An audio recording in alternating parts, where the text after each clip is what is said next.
now I'm on Driftwood Beach. There are three primary ways to solve systems of equation. I've talked about graphing, Mr. Thomas Wick talked about elimination, and now we're going to talk about my personal favorite, which is substitution. So let's get straight to it. Don't be jealous of my pretty driftwood. So solving by graphing is great. It's easy. We know how to graph a line.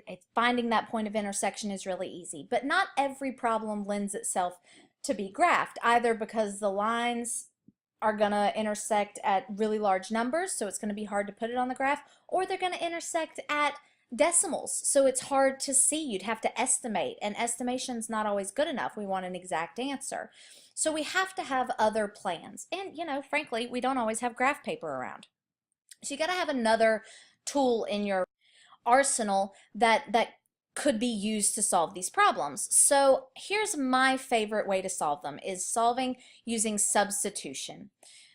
So in substitution, what we have to do is use the substitution property of equality. Basically, if we know two things are equal, then we can substitute them back and forth all we want.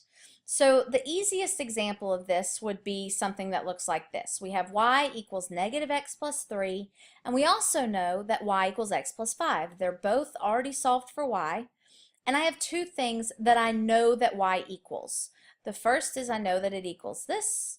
I also know that it equals this. So if I know that y is equal to x plus 5, then I can put x plus 5 anywhere I see a y.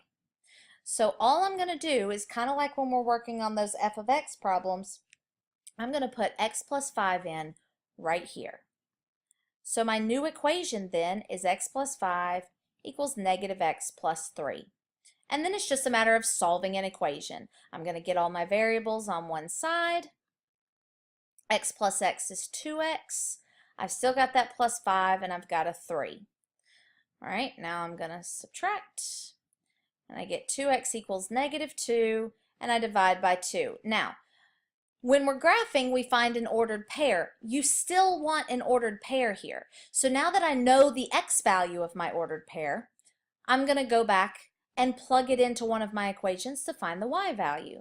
So I'm going to say y equals, in place of x, I'm going to put negative 1, because now I know that my x is negative 1.